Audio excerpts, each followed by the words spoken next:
Así que empezamos con mi viaje desde Córdoba. Hay una gran estación de autobuses en la ciudad. Compré un billete de autobús a Iguazú. Viajé hasta la última parada y encontré un hostal. Luego tomé un autobús local a las cataratas. Solo he estado en las cataratas del lago del lado argentino.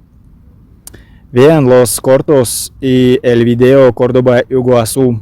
Es uno de los espectáculos más impresionantes, la obra más significativa, me atrevería a decir, grandiosa de la naturaleza que he visto hasta ahora. Por cierto, Mercedes quería ir con su familia para verlo.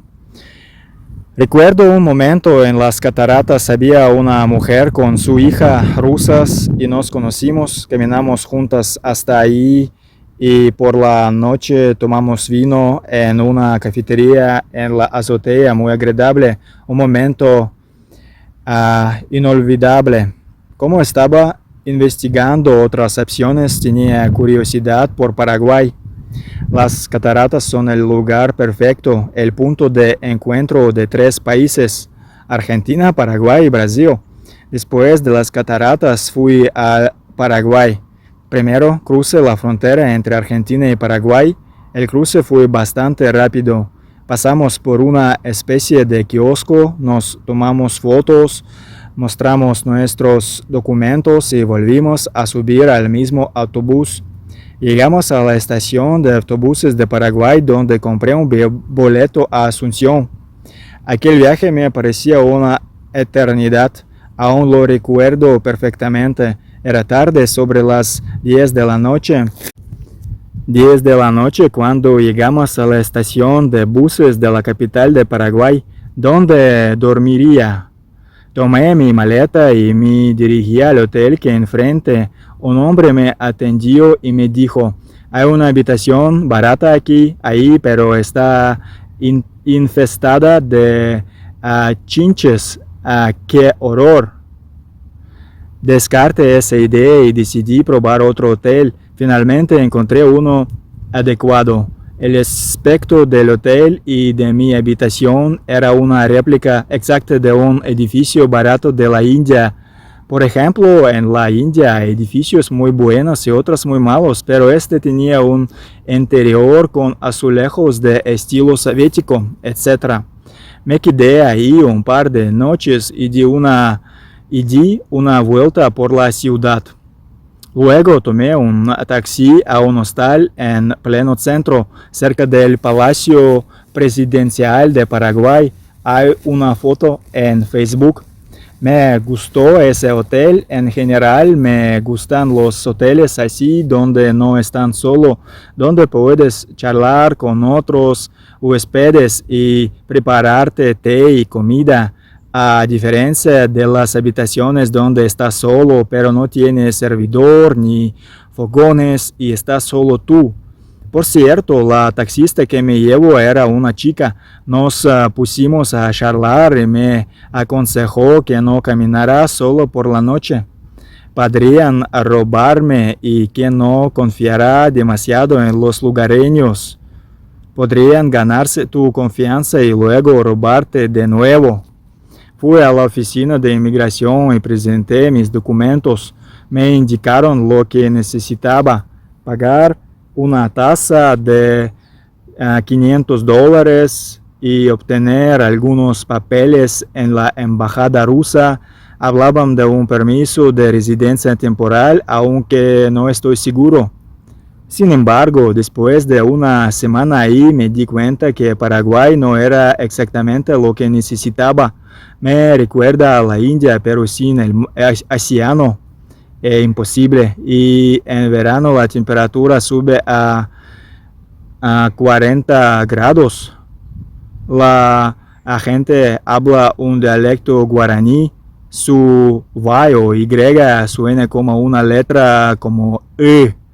Una poderosa en el idioma ruso, jaja, y español. Quiero decir que dialecto guaraní español. ¿Qué haría ahí? ¿Qué yo haría ahí? quizás trabajar en la agricultura. No quiero ofender a los paraguayos, son buena gente y nadie me ha ofendido. Se puede encontrar trabajo en cualquier país si el gobierno local ayuda a los recién llegados a adaptarse, ofreciéndoles trabajo o voluntariado. Ningún migrante rechazaría tal apoyo y, por supuesto, cualquiera que encuentre una opción adecuada trabajará en beneficio del país de acogida. Pero aquella vez compré billetes de ida y vuelta a Iguazú sin arrepentirme.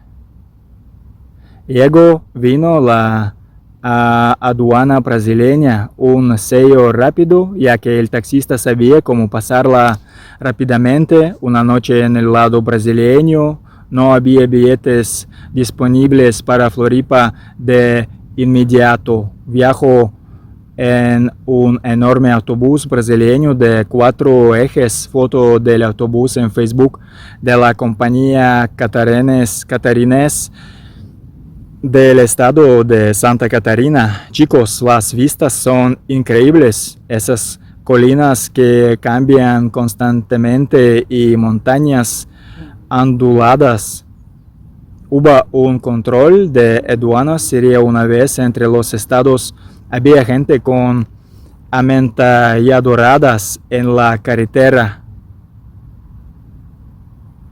El guardia fronterizo entró en nuestro coche, revisó nuestras maletas y no recuerdo el número exacto, pero creo que era un perro pequeño. Otra cosa, las paradas siempre están bien diseñadas, con baños, una tienda y una buena cafetería, como un centro comercial mediano. Luego conduje a lo largo de la costa, el océano Atlántico, Urá. Cruzamos el puente y llegamos a la gran estación de autobuses de Floripa. No sabía nada, buscaba un hostal, un hotel, pero no había cobertura. Necesitaba una tarjeta SIM o Wi-Fi. Además era febrero, es decir, finales de verano, caluroso y bastante húmedo en esas latitudes. Los inviernos ahí son frescos. Finalmente me decidí y me registré. Había una amable brasileña en ese hostal. Me ayudó a encontrar alojamiento y alquilé una habitación por $200 en ese mismo barrio cerca de Campeche, a medio camino. Por cierto, es mi amiga de Facebook. Viví en Floripa durante un mes y medio. Recorrí la isla a pie y usé los autobuses locales. Conocí a gente del lugar. Fui al carnaval con una brasileña muy guapa. Justo cuando llegué había empezado la semana del carnaval. Pueden ver el video en el canal. Conocí a la brasileña en la calle y me invitó a ir con ella. No pasó nada sexual entre nosotros, pero incluso la visité en su casa. Al parecer alquilaba una habitación. Era muy guapo, pero por desgracia no recuerdo su nombre. La verdad es que me resulta mucho más fácil relacionarme con ellas y hacer nuevos conocidos que con los rusos, o rusas quiero decir, rusas. Por cierto, se portó muy bien, pesar de que alguien la estaba acosando en el carnaval, pero vino conmigo y se fue conmigo sin causar ningún problema, para que yo tampoco tuviera ningún inconveniente. Es una auténtica belleza. El mes y medio pasó volando. Por las mañanas corría y entrenaba.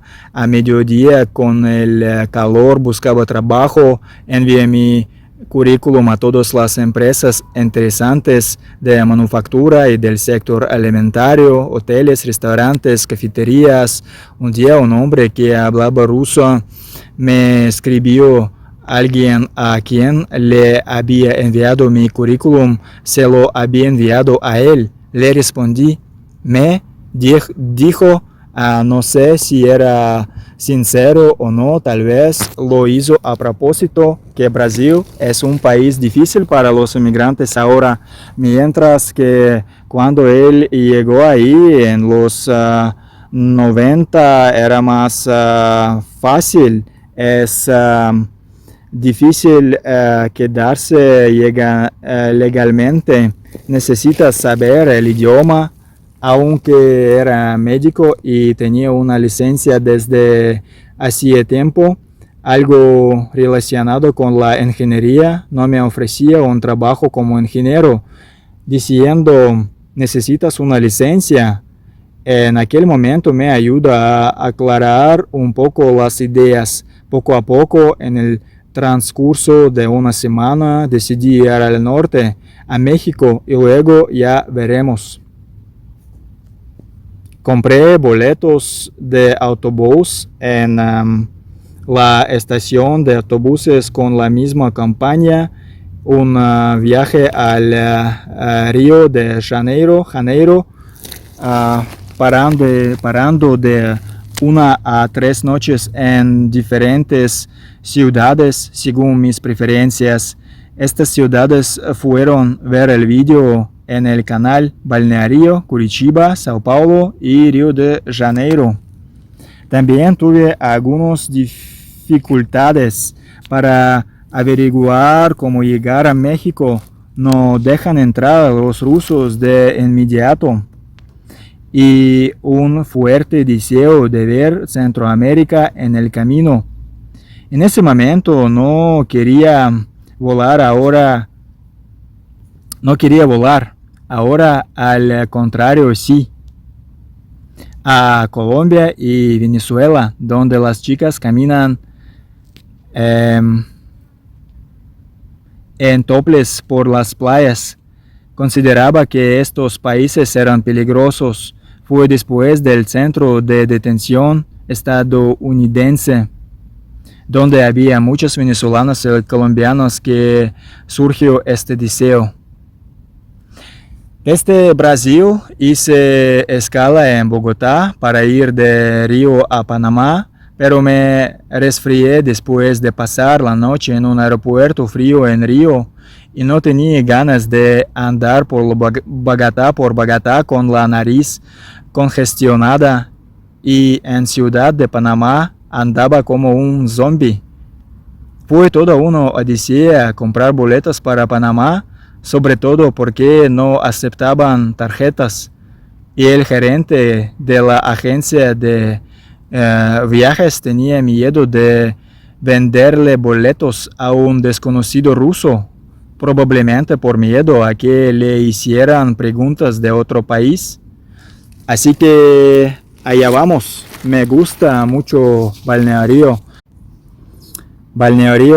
Tanto el peculiar paseo marítimo con sus rascacielos como el océano más alejado de la playa de la ciudad. Luego Curitiba, no tenía mucho tiempo, tomé un autobús turístico y recorrí la ciudad en el segundo piso. Vean videos. Luego llegó São Paulo, es una ciudad enorme. Desafortunadamente todas las playas están en un pueblo vecino más pequeño. Vi la Avenida Paulista y otros lugares mientras caminaba por la ciudad.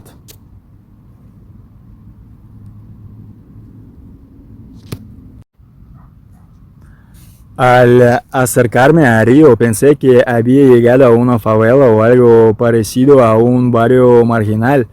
Estábamos casi en el centro de la ciudad, rodeados de edificios extraños y sin forma, con grafitis y montones de basura. Al principio quise tomar un taxi al hotel, pero nunca apareció. ¿Y qué? pensé y caminé. Después de ver todas las favelas desde la ventana del autobús, pensé que me matarían. Pero, para mi sorpresa, nadie me molestó. Caminé hasta el hotel sin preocupaciones. Puede que te encuentres con gente agresiva en las calles, pero la mayoría de las veces todo el mundo es amable. En Río visité la famosa iglesia cónica o piramidal, la catedral de San Sebastián, la escalera de azulejos, la Scala Celarón, la estatua de Jesús, el Cristo Redentor, y subí en ascensor al pan de azúcar. Fue muy interesante y muchas impresiones se quedaron conmigo para siempre. Cumplí el sueño de Astap Bender, el personaje principal de una novela satírica Becerro de Oro de 1931, publicada en la Unión Soviética. Léela, te gustará, te lo prometo. No vivía en Río en ese momento, pero quería al menos ver Río. Solo cometí un error, no hice el recorrido en helicóptero al Cristo Redentor.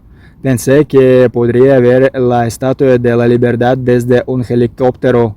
Es cierto que hay una Estatua de la Libertad en Nueva York, donde vivía mi personaje de ficción favorito, Howard Rourke, pero para mí ahí no había ninguna libertad. También conocí a Andrew, un viajero inversor en Río. Supe de él después de ver un video en el canal del Papa brasileño. Hablaba de cómo un hombre que ha visitado muchos países considera a Brasil el mejor. Y ahora voy camino al aeropuerto. Intencionadamente omito muchos detalles en esta historia porque si no sería interminable. Vuelo a Panamá. En español, explico que soy turista. En realidad, Brasil y Sudamérica son enormes. ¿Creen que es posible llegar a Panamá más rápido sin avión?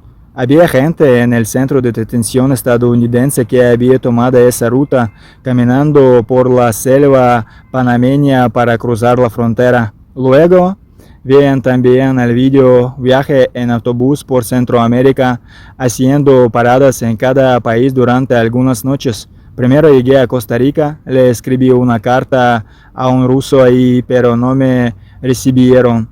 Después fui a Nicaragua, donde muchos turistas europeos van a ver el mar Caribe y sus islas, así como los lagos del interior. Mientras estuve en Estados Unidos, leí muchos libros. Uno de ellos era sobre Panamá y cómo construyeron el canal de Panamá. ¿Por qué no construir un canal en Nicaragua? Sería mucho más fácil. También leí un libro sobre Cuba, creo que era de Ada Ferrer.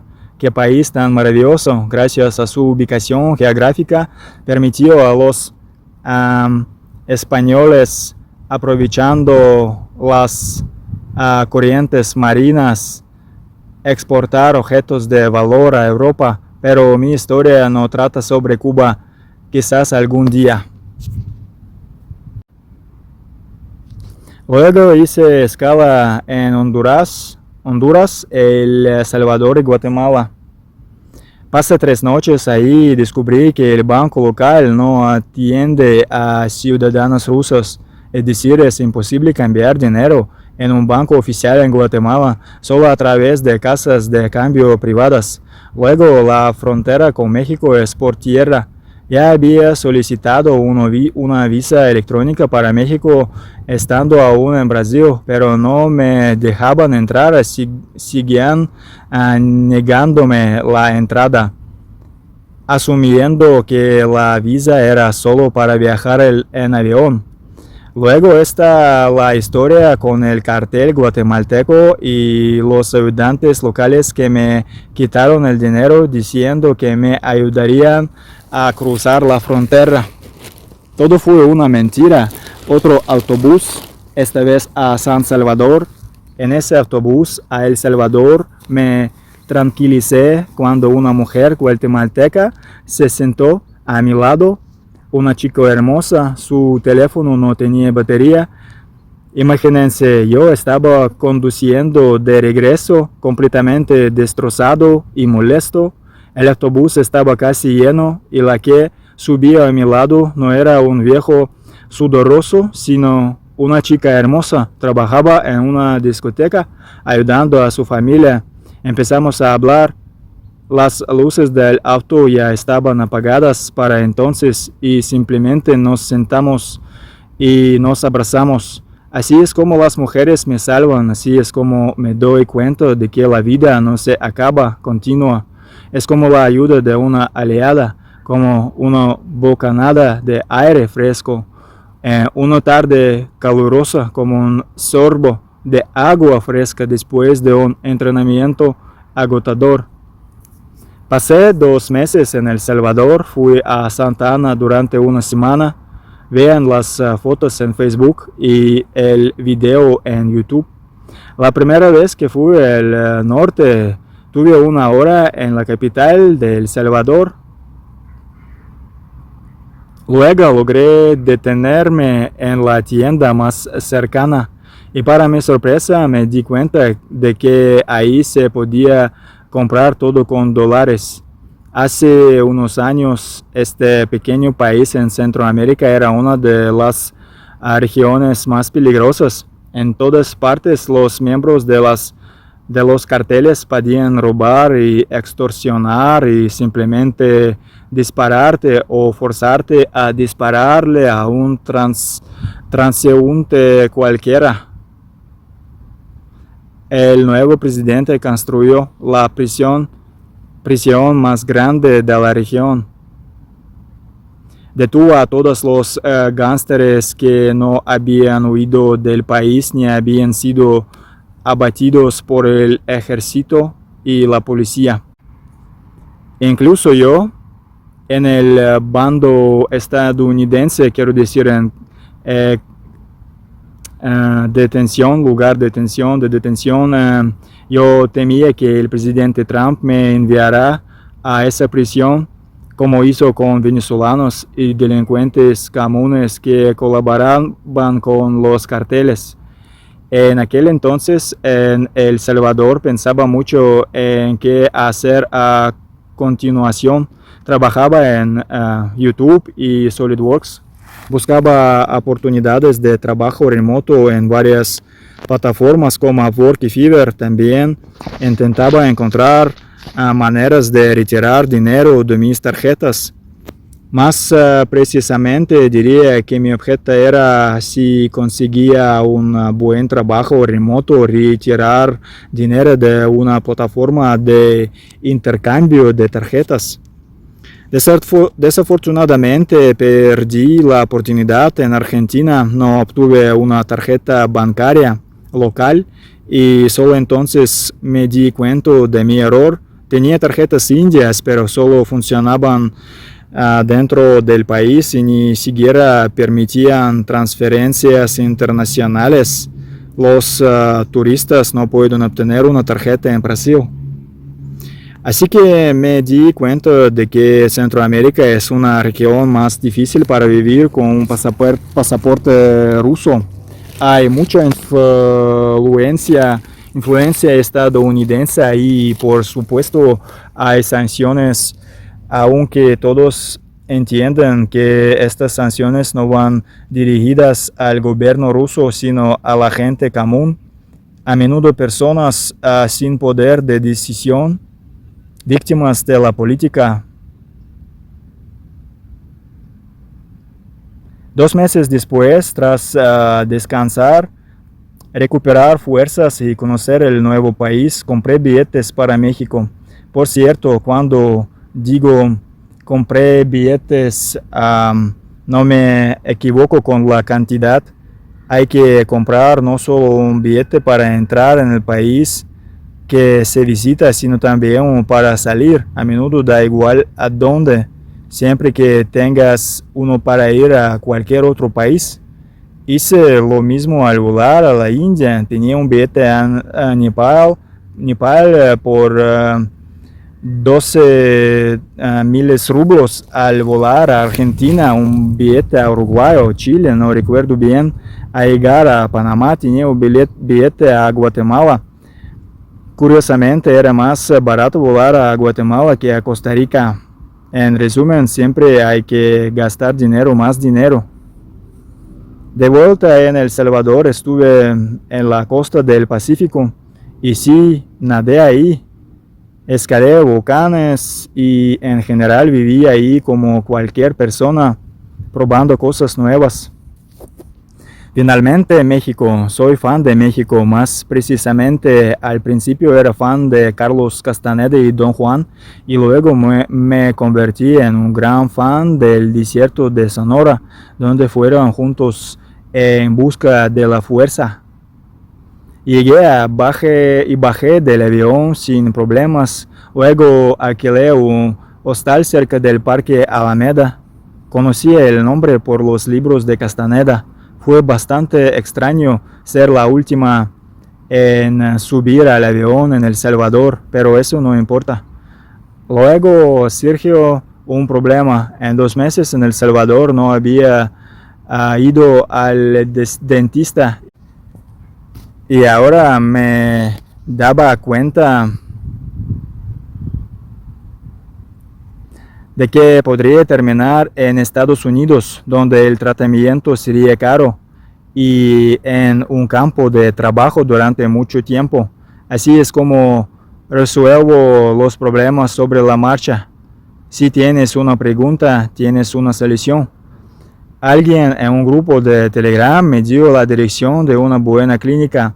No recomiendo ir a otras clínicas de carretera.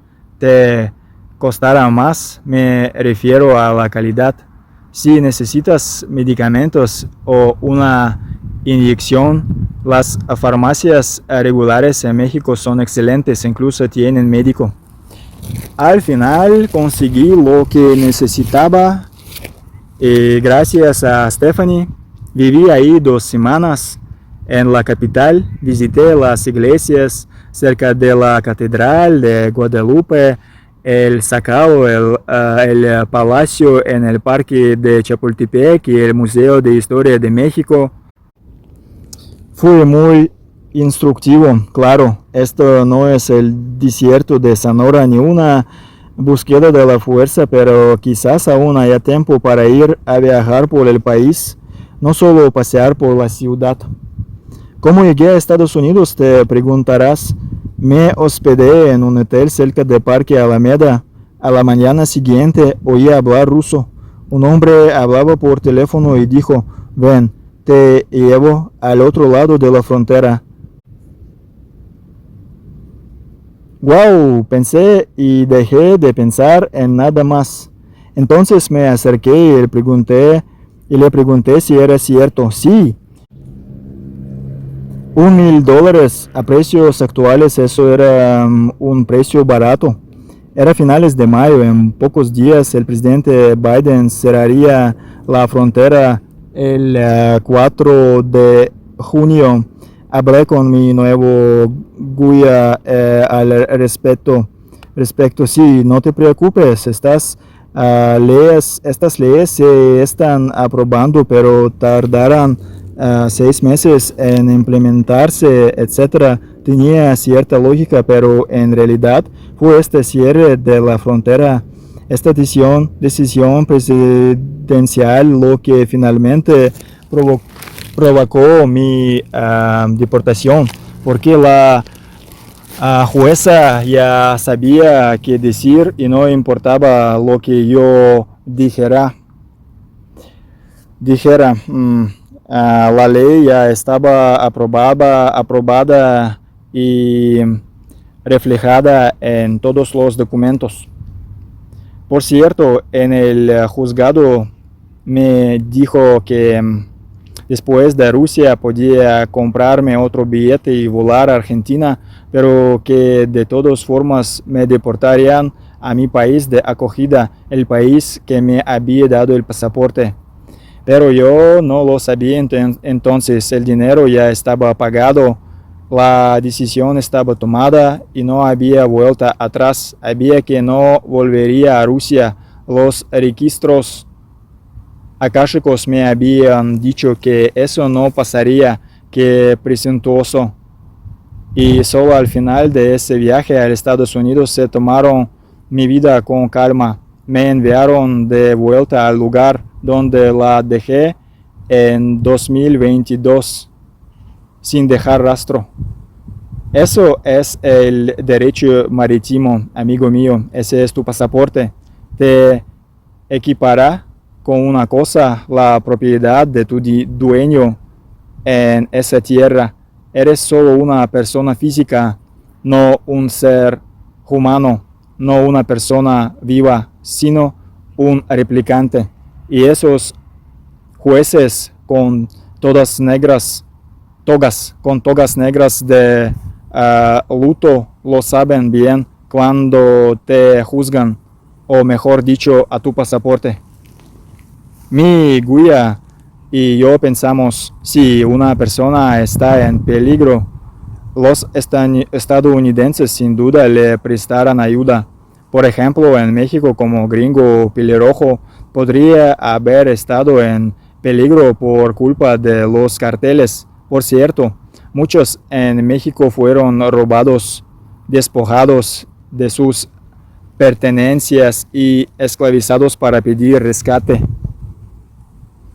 Decidí ir hasta el final, desafiar mi destino y recorrer todos los caminos posibles en ese momento.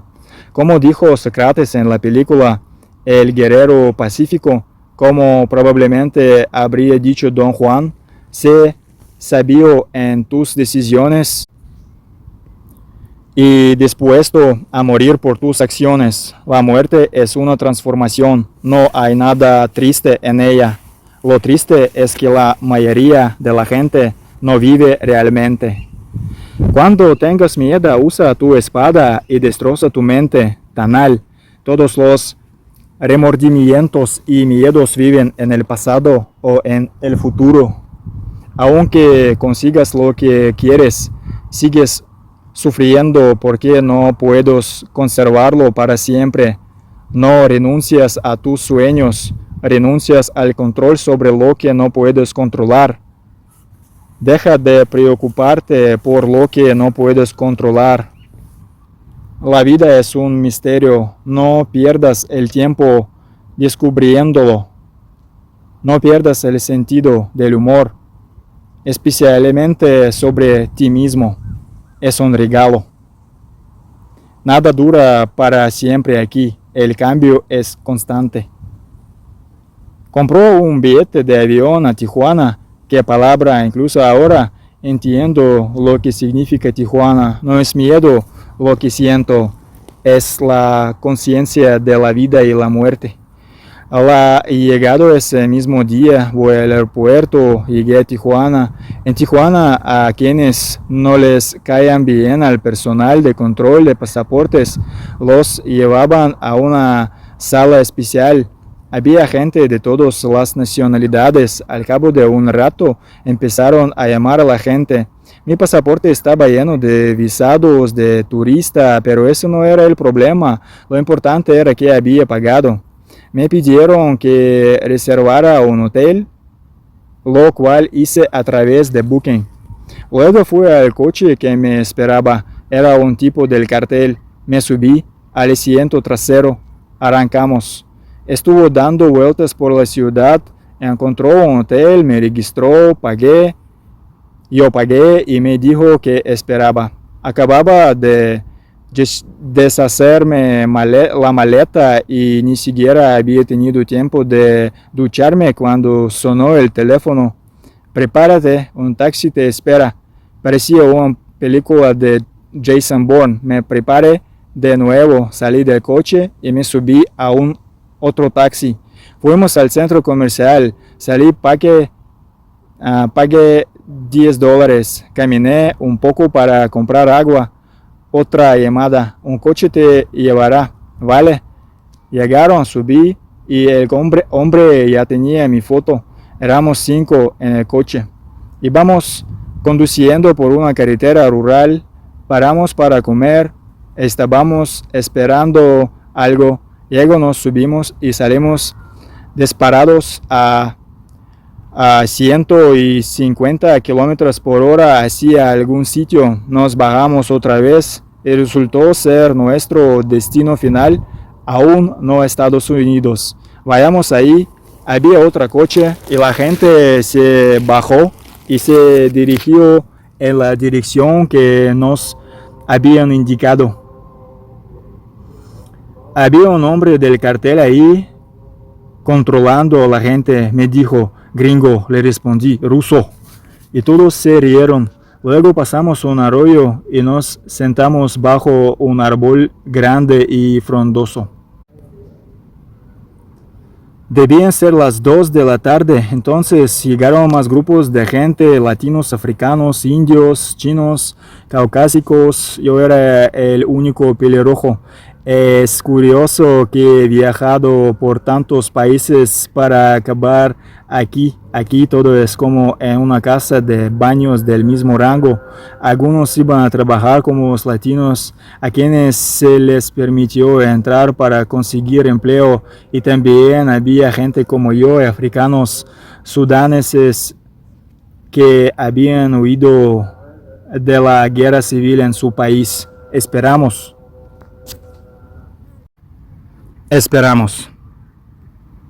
Nos dividieron en grupos. El primer grupo partió y luego comenzamos a caminar alrededor de las 9 de la noche. Era junio y en las montañas brillaba como si fuera de día. El sol pronto se pondría. Caminamos mucho. La ruta completa era de unos 40 kilómetros. Se camina durante unos 6 horas a paso ligero, pero no de inmediato. Por primera vez todos regresaron al campamento, incluso el primer grupo, porque más adelante los observadores vieron drones, helicópteros o un grupo de soldados. Los que nos acompañaban estaban armados con armas de combate, eso se lo puedo asegurar. Hace mucho tiempo vi un programa de televisión ruso donde el presentador compra un tour supuestamente desde Tijuana para cruzar ilegalmente la frontera hacia Estados Unidos. Ahí se desarrolla una experiencia bien planificada donde no te golpearán de verdad, no te morderán perros de verdad y ningún cartel mexicano te disparará por dinero. Nunca sabes quién te lidera. Por cierto, no sabes si la policía local te atrapará por infringir la ley. Ni siquiera sabes si la policía estadounidense te atrapará. Todo esto era posible. Pero ni siquiera eso fue suficiente. Después del primer intento de vuelta en el campamento, esperábamos algo más. Hacía frío y logré echarme una siesta en el cielo. Los demás se calentaban junto al fuego y probablemente alrededor de las 2 de la madrugada o 1 de la madrugada, todos partieron por última vez, esta vez con éxito. Imaginen una caravana de 100 personas ascendiendo lentamente las montañas en la oscuridad más absoluta. Hay rocas, hierba espinosa y posiblemente serpientes, incluso animales salvajes. No tenía comida y cargaba con una mochila de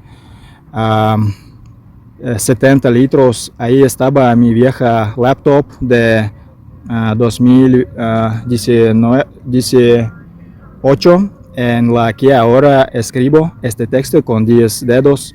Llevaba documentos, ropa, zapatos y todo lo necesario para viajar. En resumen, cargaba unos 13 kilos de peso durante 40 kilómetros. Muchos estaban cansados, muy cansados. Algunos llevaban niños, incluso dos, pero vi en ellos el deseo de seguir adelante. Las montañas también estaban llenas de rocas, pasos y empinadas, subidas y bajadas. Hubo al menos 5 veces en las que pude haberme caído y nadie me habría encontrado. Pero había una gran ventaja, la vista desde las montañas de ciudades americanas, ciudades que parecían reflejos del cielo estrellado. Mirabas las estrellas arriba y las veías reflejadas en el cielo. La luna misma iluminaba el camino. Qué bonito suena eso en español. Hubo un momento en que después de una subida muy dura e empinada, tuvimos que esperar un buen rato a que se reuniera todo el grupo. Nos sentamos sobre enormes rocas de granito y esperamos mirando este cielo estrellado o la tierra. Pero como dijo Salomón, todo pasa y esto también. En cierto momento de mi cuenta de que los del cartel se estaban despidiendo de nosotros, chao, buenas, etc. Entonces empezó a amanecer alrededor de las 6 de la mañana. Iba caminando solo en ese momento y había un grupo de kazajos cerca. Parecían imperturbables. Había una mujer con ellos. Resultó que se dirigían al punto de encuentro. El punto de encuentro, básicamente el lugar donde llega el autobús de la patrulla fronteriza estadounidense y recoge a la gente. Pero cada vez se reunía más gente y el autobús no se veía por ningún lado. En Google Maps, después del camino en zigzag, se podía ver una gran autopista que llevaba a la frontera mexicana. La gente se dirigía hacia ahí. Llevaba Crocs, yo llevaba Crocs, las mismas sandalias de goma que compré en Madras con el dinero del rodaje de una película. Costaron 5,000 rublos o monedas de India, pero la calidad era decepcionante, ya que empecé a sentir cada piedra del camino con el talón. Ese mismo camino sinuoso me llevó a un sendero recto, donde me topé con un grupo de personas. No entendí de inmediato qué estaba pasando. Me sentía como si estuviera protagonizando una película. Alguien me hizo señas y me dijo alto o salud. Entonces me di cuenta de que había un vehículo fronterizo cerca, un gran jeep verde y blanco. Un oficial afroamericano corpulento, tan alto como el jeep, estaba revisando las maletas de los hombres que bajaban de la montaña por orden. Había muchos shortanos delante de mí y supuse que ellos, como los kazajos, no tendrían problemas con inmigración. Luego llegó mi turno y saqué todo de mi mochila. Me dijo que era ruso y que necesitaba asilo. No se puede decir nada más ahí, va en contra de todas las leyes. Entonces, ¿por qué cruzó la frontera? La misma fórmula te trasladaba inmediatamente a un nivel superior al de ese guardia fronterizo, a la justicia estadounidense, en resumen, al tribunal, y eliminaba cualquier otra pregunta innecesaria. Bromeo diciendo que era un espía ruso y la cantidad de cosas que tenía. Solo pude reírme de sus palabras y responder que esas eran todas las cosas que poseía en este planeta. Lo resumiré aún más. Aunque había un hombre desagradable y agresivo de ese departamento, pero no me preocupaba. Todos veían que era pelirrojo y parecía uno de ellos. Estoy expresando toda mi opinión, no ninguna idea nazi. No comparto tales ideas, especialmente después del campo estadounidense. Aún más, todos somos iguales como replicantes, pero el pasaporte y la política lo cambiaron todo. Nos subieron a autobús y nos llevaron a San Isidro. Ahí nos tomaron las huellas dactilares y nos asignaron números. Ahí nos dividieron a todos en varios grupos. Había mucha gente y su puesto fronterizo, una especie de prisión fronteriza, no podía albergar a todos. Algunos los llevaron a otro campamento de campo no muy lejos de San Isidro o a un pueblo vecino. Era un campamento similar a uno portátil, como pequeñas canchas de tenis o fútbol. Inflaban una pared exterior. Ahí nos desnudaron, nos registraron y anotaron nuestros tatuajes, nacionalidad y otras características. También revisaron nuestras mochilas. Luego nos colocaron en un compartimento para dormir. Era una sala habitación o espacio para unos 100 personas. Todos dormíamos en el suelo sobre un colchón por persona y algunos dormían en un banco de metal en el centro de la habitación.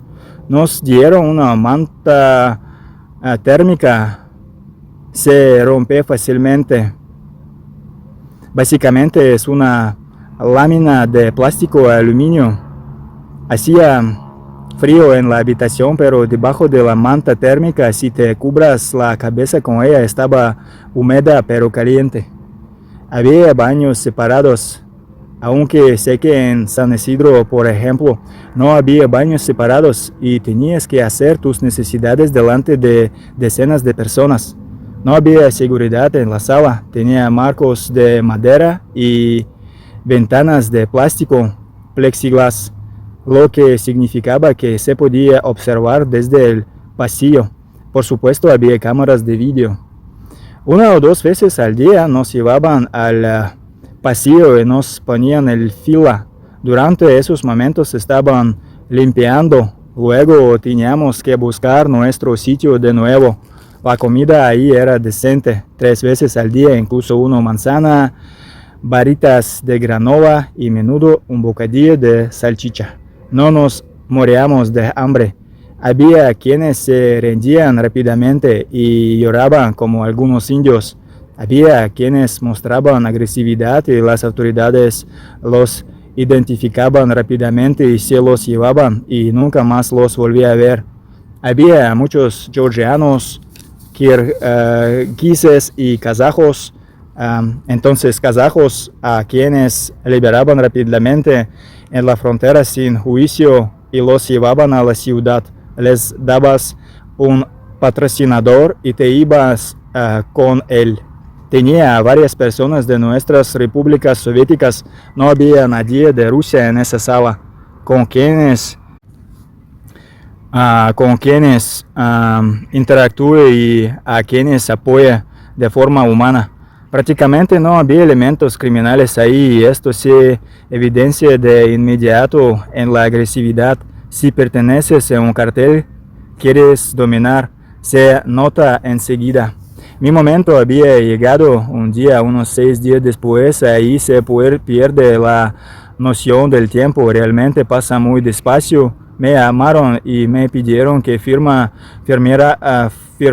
unos papeles. Esto les pasó a todos. Al parecer los papeles eran diferentes y de alguna manera los estadounidenses sabían quién sería juzgado, quién sería liberado de inmediato y quién sería deportado de inmediato. Esto quedó claro enseguida.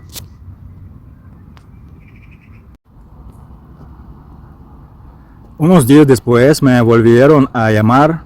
Esperé un buen rato en la fila, sentado en un banco junto a otros como yo. Luego nos sacaron y nos pasaron.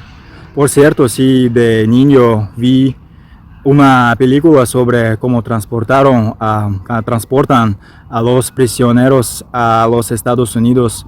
Joder, nunca pensé que pasaría por esto en la práctica. También había un tiroteo en la India con temática carcelaria, solo carteles. Esposas te ataban las piernas tan fuerte que no podías dar más de la mitad del camino y te sujetaban los brazos contra el pecho. Díselo al tipo de TikTok que les enseña a los policías cómo retuerce los brazos hacia adelante. Si lo esposan por detrás, nunca te saldrás con la tuya, chico. Así que subimos al autobús y allá fuimos. Ese es el camino a una verdadera prisión estadounidense. Sí, es igual que una de verdad, excepto que, como dije, es principalmente para inmigrantes. Esa es la única diferencia. Por lo demás, solo hay una división. ¿Llevas ropa azul? Si es tu primera vez en Estados Unidos y no has infringido ninguna ley. O ropa verde, si te atraparon dentro de Estados Unidos, no en la frontera.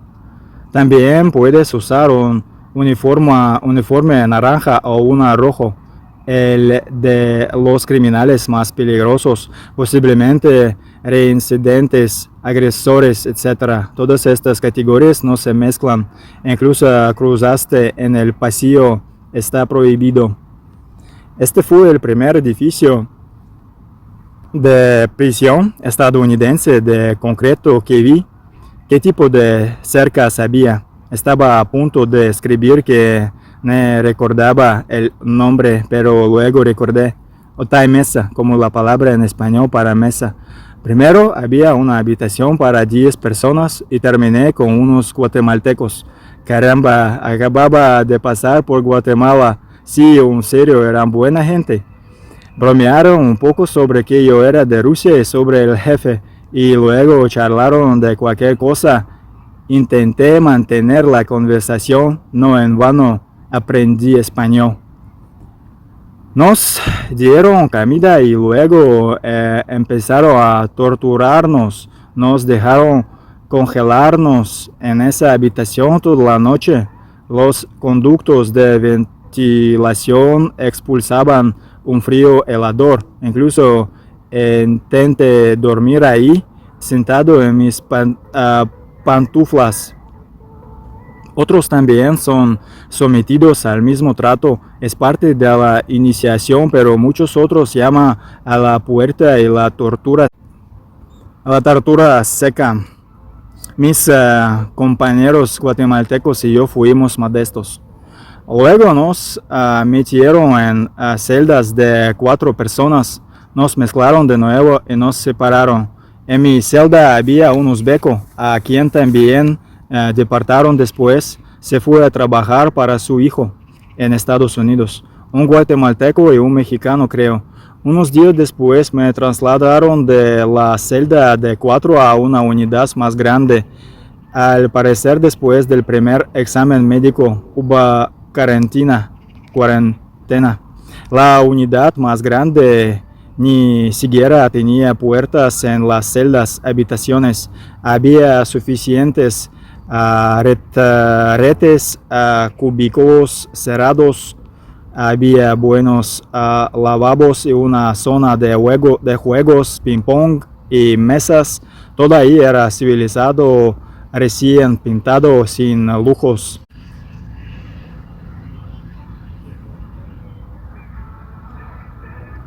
Enseguida conocí a muchos rusohablantes, pero en cuanto el guardia anunció que apagaran las luces, corrieron rumores de que nos iban a trasladar. Todo es cierto.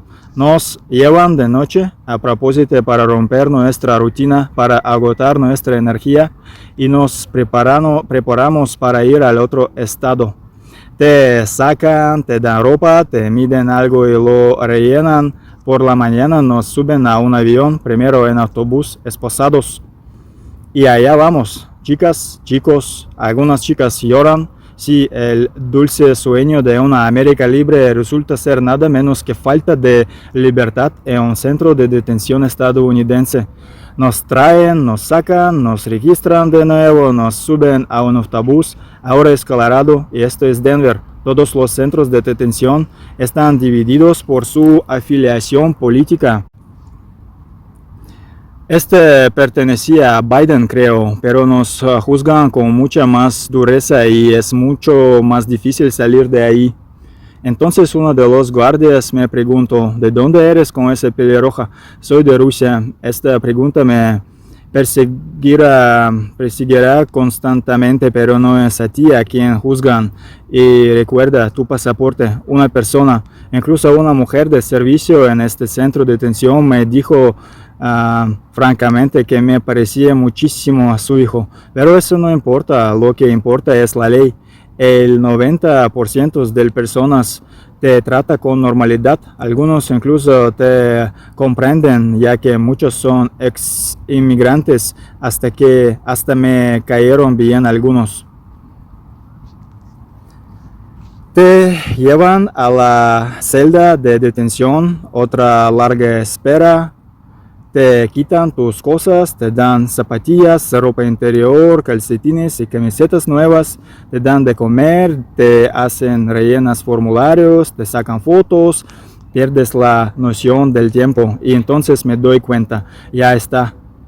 He llegado desde la primera patrulla fronteriza con mantas térmicas hasta esta de Colorado. Pasaron probablemente 2 semanas. Estos tipos son increíblemente estresantes y a veces no puedes dormir y te colguelan, pero no te pegan. Por cierto, una gran ventaja es que no consideran el contacto físico como una forma de castigo y la violencia sexual también está prohibida incluso entre presos.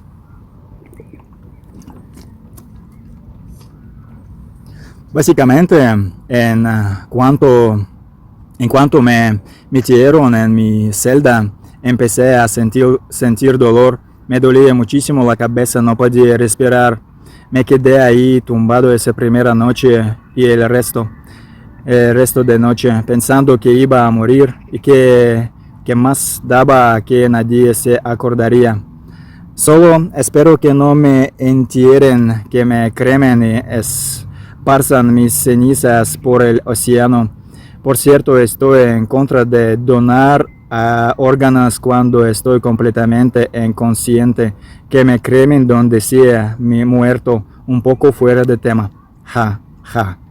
Resulta que había una enfermería ahí, pero al principio me ignoraron cuando mis ojos se cubrieron de pus y el guardia llamó al médico y me dieron antibióticos. Unos días después me recuperé. En un par de semanas ya estaba jugando al fútbol y entrenando con los demás en el gimnasio. Hay 2 gimnasios por cada 4 apartamentos. Es una sala de Dios por 6 metros aproximadamente, con otra entre los 2 apartamentos simétricamente al otro lado. Todos pueden entrenar ahí a diario. Se turnan entre las unidades por la mañana y por la tarde. Se puede jugar al minifútbol, correr un poco y hay una barra horizontal y una máquina de ejercicios multifuncional y rudimentaria. A veces entraba el sol, ya que el techo era simplemente una valla de tela metálica. Un georgiano y yo bromeamos diciendo que si intentas trepar por encima tiene al menos 10 metros de altura, pero de alguna manera milagrosa la fuerza del aterrizaje llegará y te pondrá en una poza y gritarás como un cerdo. La parte más graciosa de toda la broma fue la onomatopeya de un cerdo. Cuando nevaba y llovía mucho durante la temporada, todos volvían a la unidad. La unidad en sí mide aproximadamente 40 por 40 metros. Cada persona tiene una silla en una mesa. La mesa y las sillas son de metal. La mesa está simplemente atornillada al suelo y hay 4 taburetes alrededor soldados al poste vertical de la mesa. Cada celda alberga a 4 personas y hay 2 celdas para 8 en la esquina de la unidad. Tanto en el primer como en el segundo piso cuentan con inodoro, lavabo y espejo. Todo es de metal y a prueba de vandalismo. También hay 4 literas soldadas o atornilladas a las paredes. La puerta tenía una ventana grande. Algunas instalaciones de máxima seguridad no tienen ventanas o tienen ventanas pequeñas.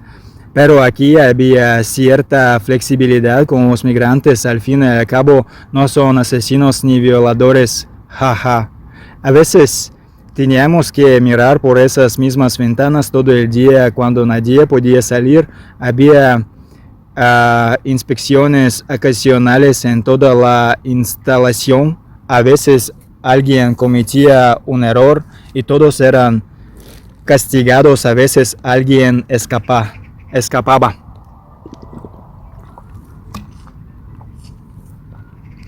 De hecho, la detención en Estados Unidos supone un gasto enorme para el presupuesto. Pagan $150 al día por cada detenido y $300 si requieren atención médica. No he visto las cifras en los informes, pero los vendían por lo que les pagaban. Abundan los rumores. Si los contamos, hay alrededor de 100 lugares así en Estados Unidos. Quizás, quién sabe, y cada uno alberga a 1000 personas. Creo que es un buen negocio. Esa habitación no fue la última. Luego una unidad reemplazó a otra. Esto sucede porque traen nuevos imbéciles que violaron las regulaciones fronterizas. Algunos son liberados o deportados. Siempre hay algo sucediendo ahí. Igual que en la película El Guerrero Pacífico, Peaceful Warrior, nunca hay momentos normales, siempre está pasando algo. Tienen que compactar y evitar el flujo de personas que cruzan para reducir la propagación de enfermedades e información. Había 12 unidades grandes, cada una con 80 replicantes y otras más pequeñas, incluyendo una para mujeres. Llegué el 6 de junio de 2024 y me fui el 21 de abril de 2025. Viví ahí durante 11 meses, casi como en Argentina. 6 de esos meses los pasé trabajando en la cocina. Sabía bastante bien quién estaba dónde. Desde el principio había 3 personas que hablaban ruso en mi unidad, incluyéndome a mí. Uno era tayiko y el otro kirguís. El kirguís llevaba mucho tiempo en Aurora, así se llamaba el centro de detención, mucho tiempo antes de que me trajeran. El tayiko también era nuevo, así que poco a poco nos fuimos acostumbrando a dónde estábamos y a que sería una larga estancia. Por cierto, el tayiko tenía esposa, a ella también la enviaron a Aurora. A veces les permitían tener una cita. A veces había fútbol en el estadio, pero muy rara vez, excepto en invierno, debido a la mala actitud del encargado, el supervisor local, a quien todos llamaban gestor de casos o case manager por alguna razón, jaja. Nos daban de comer 3 veces al día, a las 7 de la mañana, a las 12 del mediodía o alrededor, y entre las 5 y las 6 de la tarde nos traían grandes carritos de plástico como un armario con ruedas. Tenían bandejas de plástico con compartimentos. Eran principalmente para frijoles, arroz, pan, verduras al vapor y algunas hierbas frescas junto con una chuleta. Una vez a la semana comían el muslo de pollo de Bush. Sí, como una broma de Rusia. Si trabajas en la cafetería, comerás ese pollo en cada turno. Por cierto, está bastante bueno ahí, dada la escasez de otra comida. En la cocina podías comer mantequilla de cacahuete ilegalmente y robar una manzana. Maldita sea, no te la dan si no la tomas tú mismo, no te la dan si la pides, está prohibido. En la cafetería hablaba principalmente con un belaruso. Hola, Tola. Lo liberaron y lo enviaron a Estados Unidos. Ganó un caso contra su gobierno. Me alegro por él. El tipo lo pasó realmente mal. Al principio de mi viaje a Denver no sabía nada de tribunales, abogados ni casos. Cuando llegué de México pensé que me liberarían. El juicio en Estados Unidos es en el 2030 y para entonces ya habré ganado algo de dinero y me habré ido, digamos, a Tailandia. Así pensaba yo. Claro que no descartaba la posibilidad de quedarme. Incluso envié formas de pensamiento para Dios, con ideas para abrir un restaurante en Estados Unidos, etc. Pero no estoy loco y entendía que las probabilidades eran mínimas, quizás incluso de un solo dígito y que lo más probable era un milagro, que era lo único en que creía. Tenía $300 cuando llegué, las gasté en comida en la tienda de la prisión durante muchos meses.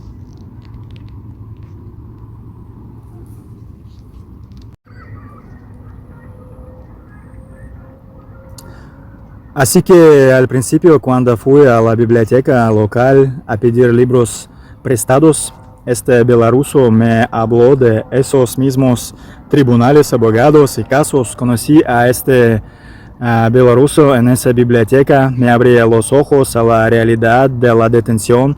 Fui muy inesperado. También obtuve información de un kirguís. No tenía intención de demandar a nadie, no tenía dinero para un abogado, ni siquiera tenía un patrocinador, alguien que intercediera por mí en Estados Unidos, pero el sistema pensaba diferente, quería que dijera algo.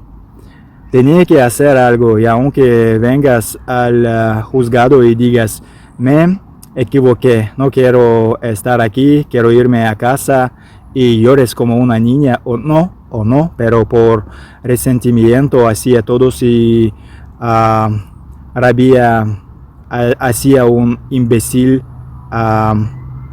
tan ingenuo como tú. Quiero irme a casa, incluso a cualquier infierno del que hayas venido, incluso al último pueblo de África o la Antártida. No te dejarán ir tan fácilmente. No sé quién decide eso, pero te quedarás sentado ahí hasta que decidan comprarte entradas y citarte a otro juicio para confirmar tu testimonio. E incluso entonces podrías esperar 6 meses para comprar las entradas. Claro, podrían haberlas comprado antes. La gente se quedaba sentada ahí mucho tiempo, como si hubieran hecho algo terrible. Joder, no quiero mentir, así fue. Oí que alguien estuvo sentado ahí 2 años. De nuevo, todo termina algún día y esto terminó. Había conflictos frecuentes en la unidad. Alguien empezaba una pelea y los participantes eran trasladados inmediatamente a otras unidades. Al fin y al cabo éramos 80 personas de diferentes nacionalidades. A veces tenía que ayudar a traducir al español o al inglés para los guardias. Por cierto, la mayoría de los guardias eran antiguos inmigrantes, pero habían obtenido pasaportes estadounidenses. Ahí tenían buenos sueldos y seguridad social. No creo que un verdadero estadounidense pudiera soportar ver cómo se mantiene a los inmigrantes en prisión, especialmente a personas que por lo demás eran normales y corrientes y que en su mayoría huían de problemas en sus países de origen. También había un uzbeco en mi unidad. Para ser sincero, nunca antes había interactuado con gente de las antiguas repúblicas soviéticas de Asia Central. Lo máximo que había visto era en un centro comercial o en una tienda donde a menudo trabajaba a tiempo parcial como estudiante reponiendo mercancía. Pero aquí era necesario porque nunca sales de la unidad, todos somos como una familia. Aprendí mucho sobre religión del uzbeco, hablábamos a menudo incluso sobre el Islam, mucho sobre cómo viven en su país, los principios de la gente y las peculiaridades culturales. Hablando con diferentes personas ahí, comencé a comprenderlos mejor. Por ejemplo, a los latinos y mexicanos que llegaron y vivieron ilegalmente, a menudo los detenía la policía mientras conducían. Uno de ellos se emborrachó y terminó en un centro de detención con una condena de 3 años. Claro, no lo mantenían ahí durante 3 años. Primero pasaba un año en una prisión federal, por ejemplo, y luego lo trasladaban a una prisión de inmigrantes. Ahí un juez de inmigración presidía el caso. Había muchos venezolanos ahí, generalmente son buena gente, ingeniosos y enérgicos. Según tengo entendido, la actitud en Estados Unidos era: vengan, hay espacio para todos, sobre todo dada la situación política interna de Venezuela. Muchos lo hicieron. Luego las reglas cambiaron y los venezolanos también tenían parte de culpa. Se formaron pandillas en Estados Unidos. Incluso hubo una historia sobre una pandilla en Denver, creo, que tomó un condominio como rehén y declaró que ahora cobrarían las facturas de los servicios públicos. Solo puedo decir lo que escuché, no lo vi con mis propios ojos, pero donde hay humo hay fuego. Algunos son gente común, otros intentan vivir según sus propias reglas. Una vez unos tipos de otra unidad se mudaron con nosotros. Muchos venezolanos, iraníes e incluso un tipo de ojos azules. En ese entonces y en general hablando, yo me ocupaba de mis asuntos, no molestaba a nadie con preguntas. He desarrollado una especie de rutina interna. Los sábados por la mañana todos duermen, lo que significa que puedo correr y hacer ejercicio. También en otro día libre, pero por la noche todos estaban viendo series en la televisión. Había 3 televisores en las paredes, así que iba al gimnasio a entrenar. También jugaba ajedrez. A menudo los chicos de Colombia, Venezuela, nuestros taicos, etc. eran grandes jugadores. Leí unos 20 libros en inglés sobre Panamá y Cuba, las aventuras de Greyman y otros. También me gustó el libro de ajedrez, el 8, The 8, el mismo 8, sobre el secreto de la longevidad oculto en un código. jugaba tenis de mesa, había jugadores muy buenos. Además, los domingos cualquiera podía ir a la iglesia local, una pequeña sala donde un pastor mexicano celebraba la misa dominical. Más tarde venía un pastor de Denver que pronunciaba el español de forma extraña con acento estadounidense, jaja. Clara, la mayor parte del tiempo la pasaba trabajando en la cafetería al menos 8 horas al día. En resumen, había grandes ollas para preparar los platos principales, así como una cinta transportadora. Cuando todo estaba listo, los chicos se colocaban detrás de esta cinta, básicamente una mesa larga, y servían los platos en bandejas. Las bandejas se colocaban en carritos para transportarlas a las unidades. La mayor parte del tiempo la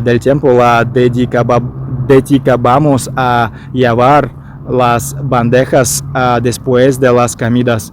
Después de todo había desayuno, almuerzo y cena, y trabajamos en doble turno.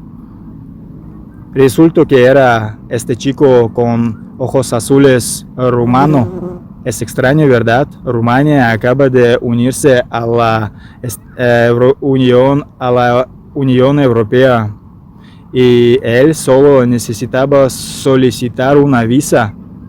Hablamos mucho en inglés y también fue interesante conocer su vida y su visión del mundo. Por cierto, recuerdo que los momentos más graciosos fueron en la cafetería. Un belaruso y yo le estábamos enseñando vocabulario ruso-francés a un chino muy alegre, palabras malsonantes básicamente. Fue muy graciosa cuando el chino no paraba de decir esas palabras a todo el mundo.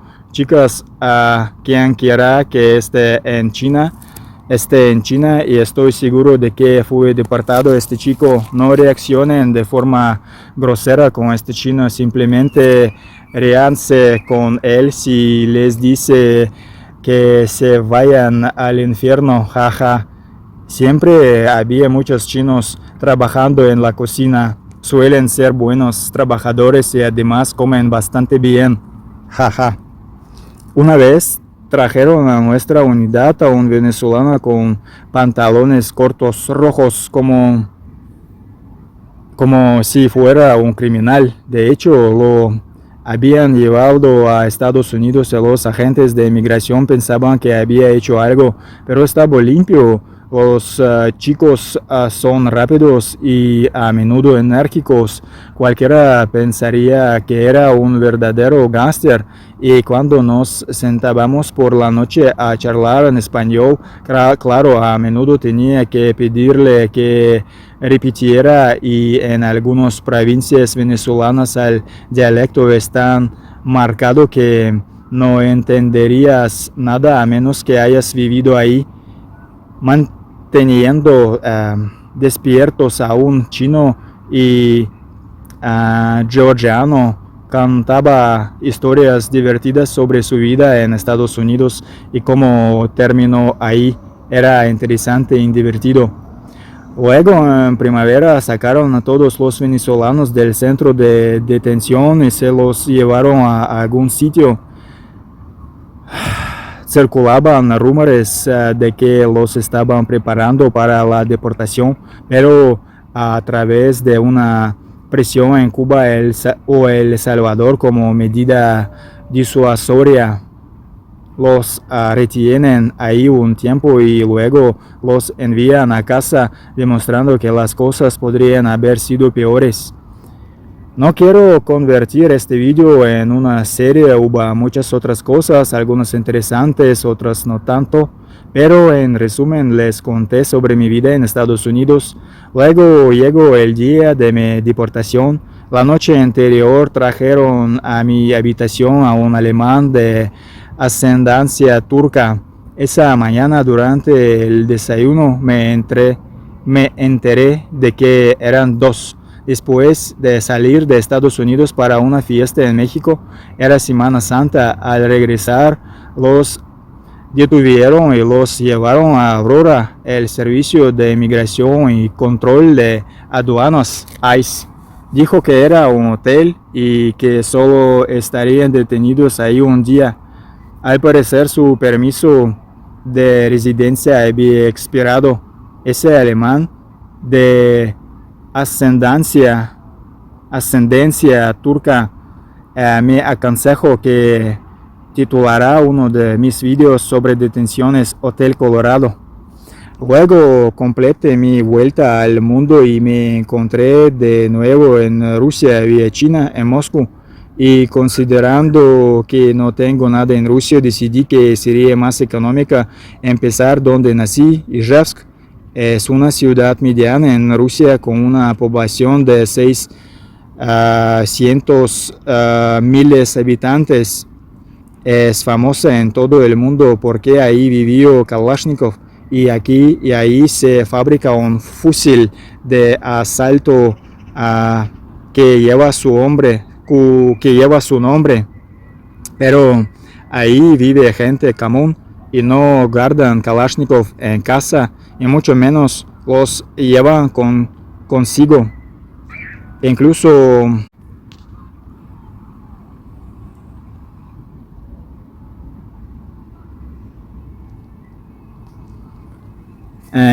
si trabajas en una fábrica de ese tipo y decides robar, aunque sea la pieza más pequeña, probablemente no solo te despidan, sino que también te metan en el cárcel.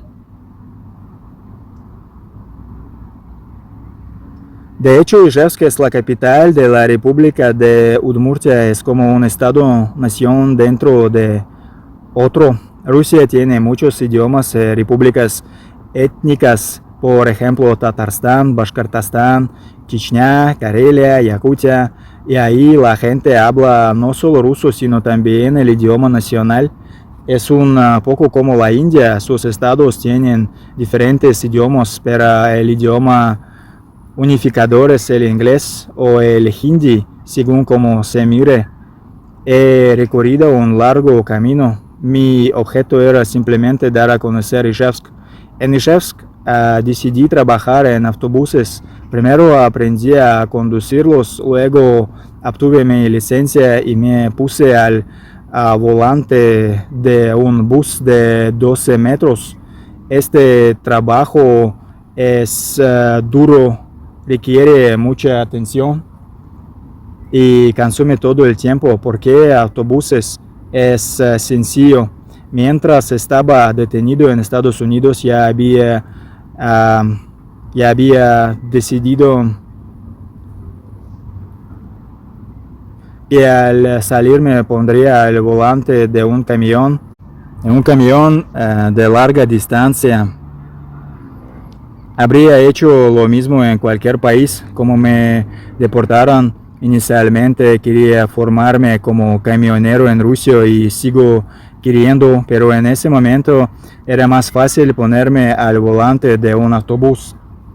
Otro factor importante es que los conductores de autobús tienen derecho a una exención militar. Los camioneros, en cambio, pueden ser llamados a filas en cualquier momento. Bueno, ya me entendés, amigo. Por cierto, mira los vídeos de autobuses en mi canal y te vean como viaje en bus por San Petersburgo. Sin embargo, hay un gran pero. El problema es que es muy fácil que te despidan de tu trabajo como conductor de autobús. Te despidan y pierdes este privilegio. Y luego que, por cierto, hay penas de prisión por un mal servicio de transporte de pasajeros. Así que elige qué es más valioso para ti, tu libertad o el miedo a perder tu trabajo. Un conductor de autobús siempre se debate entre las normas de tráfico y la responsabilidad hacia los pasajeros. La empresa, el empleador no es responsable de ti. No obstante, lo más importante es no te preocupes, sirve a un solo rey, el positivismo. hice positivo y todo irá bien. Irá bien. Olvídate de la negatividad, elimínala. Vive positivamente. El 90% de todas las enfermedades humanas son causadas por los nervios y el pensamiento negativo. Pero para mí conducir es el sentido de la vida. Realmente me encanta. San Petersburgo. Paso el tiempo y paso el primer invierno. No estaba contento con mi salario en Ijevsk. Después de todo, trabajas 4 días y tienes 2 libres, segundo o primer turno, lo que significa que o te acuestas a las 3 de la mañana o te levantas a las 3 de la mañana. Era enero en Rusia, ese es el mes con las largas vacaciones de Año Nuevo. El país se toma casi 2 semanas de vacaciones, pero no los conductores de autobús. Ellos conducen y yo conduje todos los días programados. ¿Sabes cuánto me pagaron durante ese mes de vacaciones en Ijevsk? 75,000 rublos. Quiero decir 75,000 rublos o unos $1,000, suponiendo que el tipo de cambio sea de 1 a 75 rublos. Este es cuando los revisores de billetes normales ganaban $90,000. Decidí a San Petersburgo. En general nací en Ijevsk, pero tan pronto como me gradué de la universidad y accidentalmente terminé en San Petersburgo, ya no quise volver a Ijevsk.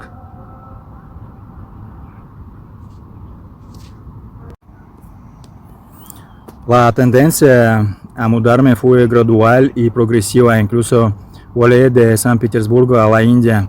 Tuve una vida interesante ahí. Algunos dirán, llevo viajando 3, 7 o 10 años. Pues bien, puedo decir que alquilé una habitación en 25 lugares diferentes de San Petersburgo y la región de Leningrado durante 8 a 10 años.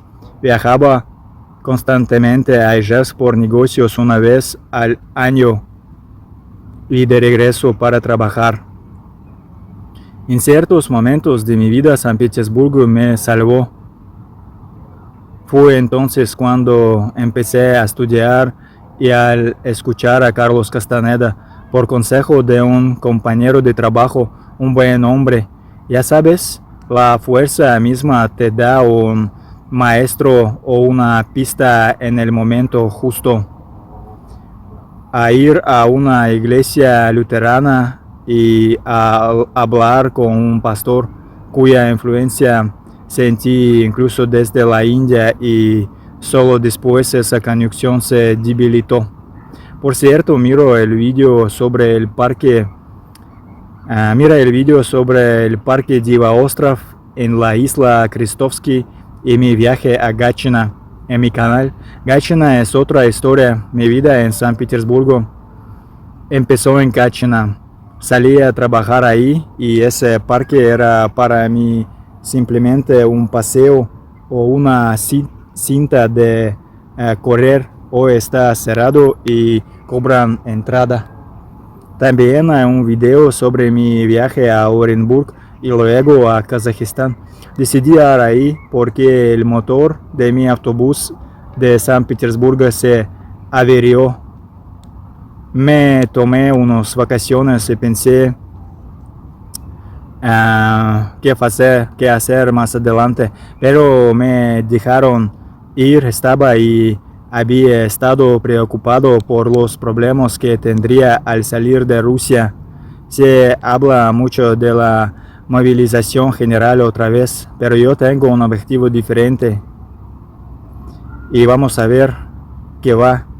Desde que entro en Kazajstán tengo 90 días, tras los cuales me multaran y deportaran. Así que como la administración en San Petersburgo fue razonable y no me impuso sanciones, aunque afirmé ser inocente, si yo conducí como necesita, era como autobús, no es enorme, de muy peor calidad. Me encantan los autobuses y necesito dinero para pagar la deuda de mi tarjeta de crédito. Diablos, no podría vivir sin ella, aunque trabajo y no tengo familia. Además, en mi primer viaje a Aktobe, Kazajistán, investigué un poco. Descubrí que no me contratarían para conducir autobuses ni tampoco camiones. De hecho, cualquier persona que quería viajar de Asia Central a Rusia, a Moscú y San Petersburgo puede trabajar. Estas personas, llamémoslas trabajadores migrantes, encuentran trabajo como trabajo por turnos con la misma facilidad y rapidez que yo. Pero cuando llegué a Kazajistán, las cosas resultaron ser muy diferentes. Incluso la agencia de contratación me dijo: no puedo firmar un contrato contigo, yo no tengo permiso de residencia ni residencia en Kazajistán. Así que volví a San Petersburgo para otro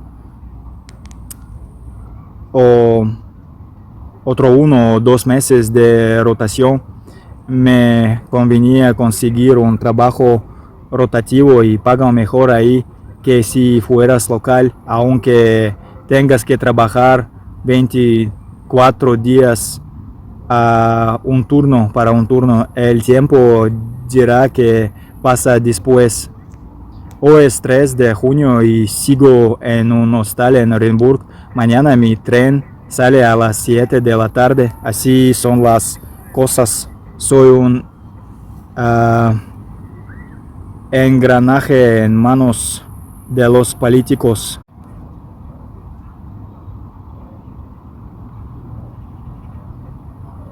Aún no tengo los recursos para cambiarlo todo por completo.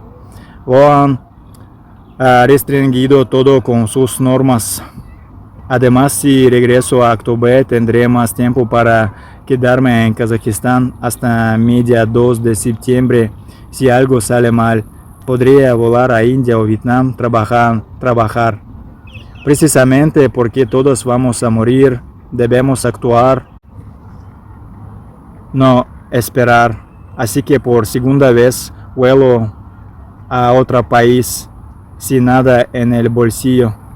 ¿Por qué tengo que preocuparme por todo y cargar con kilos de más? ¿Será porque no estoy listo para confiar en la fuerza, en mi Padre Celestial y en la Madre Tierra? Todavía no soy como Howard Rourke, que solo necesita su cuerpo para vivir. Un ingeniero o incluso un obrero en una obra o en una mina de granito. La fuerza solo nos da tareas que podemos resolver y nada más, como vivía Obi-Wan Kenobi como ermitaño. Un ejemplo de la Rusia zarista, como vivían ermitaños como Serafín de Sarov en el bosque. Hay gente que vive en los bosques de Canadá o Estados Unidos o incluso en Rusia entre los osos. También pienso en la serie de televisión Shogun. Trata sobre un inglés en Japón, lejos de la civilización que le es familiar, que se sumerge en la cultura japonesa. Por cierto, cuántos europeos a lo largo de los siglos han zarpado de sus tierras en viajes como marineros o buscadores de oro, etc., como Jack London en sus historias. Entiendo perfectamente que 2026 es como última oportunidad para cambiar mi destino. No le temo a la muerte, es inevitable, solo una transición. Casi todos moriremos, excepto aquellos que han aprendido a vencerla como Don Juan. Pero no importa, el tiempo no se detiene. La crisis en la Isla Grande es principalmente ideológica o espiritual. Durará 20 años o más. No tengo tanto tiempo para esperar. Además, quiero calor y vida junto al mar. Cuando la sociedad te traiciona y se vuelve contra ti, entonces vete a la selva y vive con una tribu indígena. Ve en la película Papillon y el libro Shantaram. Por cierto, olvidé mencionar que necesito abrir mi propio negocio en mi lugar de residencia. Así me integraré más rápido, pagar impuestos para pagar mi propio seguro y tal vez agilizar la solicitud de mi permiso de residencia permanente y pasaporte para integrarme rápidamente a la vida en un nuevo país.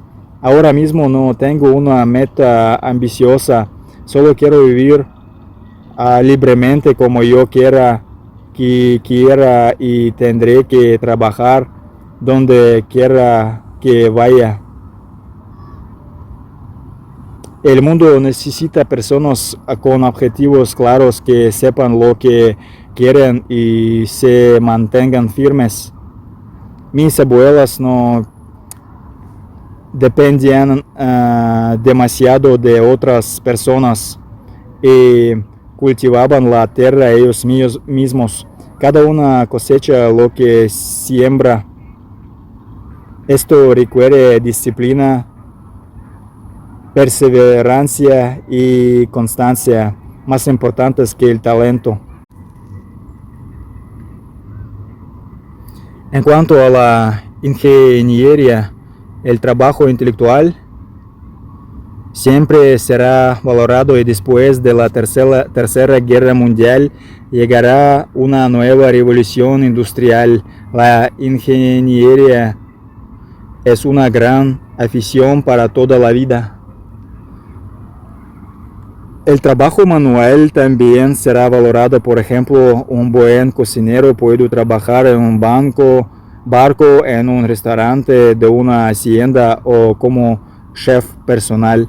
Si todo sale bien y me voy volando, lo he decidido. No hay vuelta atrás, no hay puentes. Pero incluso estas lecciones sobre Estados Unidos ya me han enseñado que lo principal es no repetir los errores. Por supuesto, no volveré a intentar vivir ahí. Después de esto lo tengo todo claro. Menos mal que no tuve problemas para entrar en Rusia y para algunos después de la deportación. Incluso podrían enviarte al frente. Quiero decir, por la guerra. Cuando piensas en una civilización así, construida por personas, te dan ganas de abandonar el sistema, esa civilización, la matriz. Vale la pena siquiera intentar entrar en un sistema así buscando trabajo en grandes ciudades en cualquier país, cuando puedes irte a vivir de forma independiente, encontrar un lugar para ti, construir una casa como el video de la selva vietnamita, una casa de bambú, tu propia piscina rodeada de frutas y hojas. Al principio parece una locura, una especie de turismo exagerado, pero quizás me acostumbré. En cuanto a Rusia, pienso a diario en dejar este viejo mundo, lo que sea que tengan. Me iré para siempre. Si mis propietarios intentan traerme de vuelta, haré algo muy malo, te lo advierto. Al parecer, en los próximos 10 años, la movilidad y el desapego nos salvarán, así como la diversificación laboral, posiblemente en puestos radicalmente diferentes y financiera. Henry Ford no tenía ni educación ni capital, sino abandonas tus viejas creencias y convicciones. La vida siempre será igual. Ten claro lo que quieres y que puedes conseguirlo. La tierra y Dios te cuidan. Si fracasas, considera la derrota solo como un reto. Sigue intentando, siempre puedes lograr cualquier cosa en la que creas.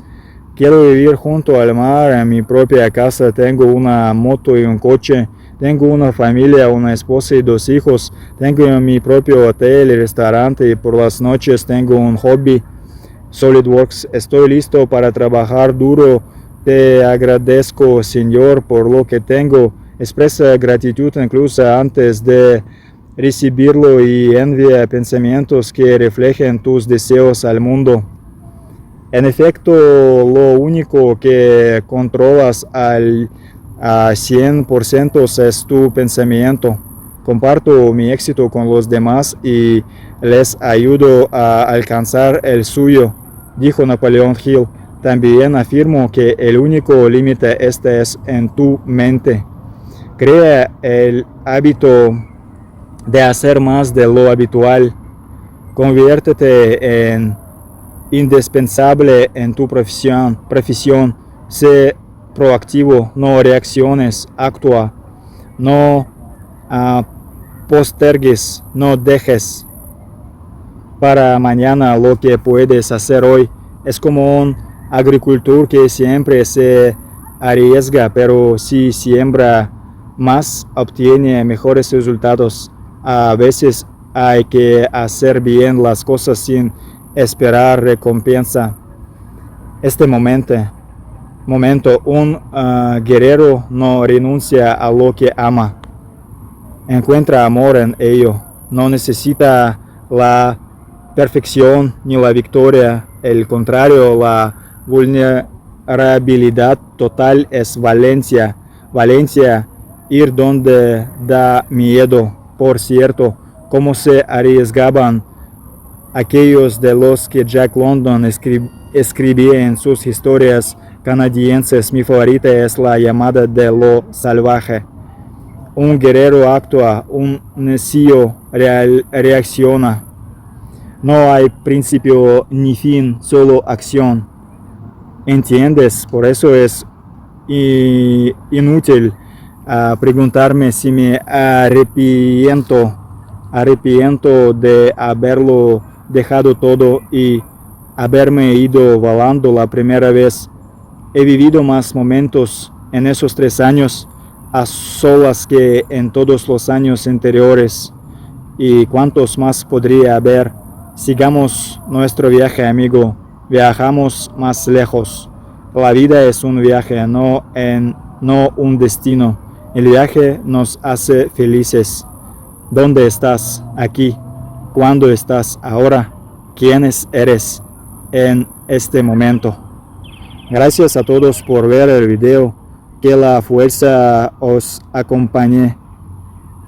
Y si queréis, podéis apoyarme en YouTube, Boosty o Patreon. Podéis leer la transcripción de este video en mi página de Facebook. Adiós.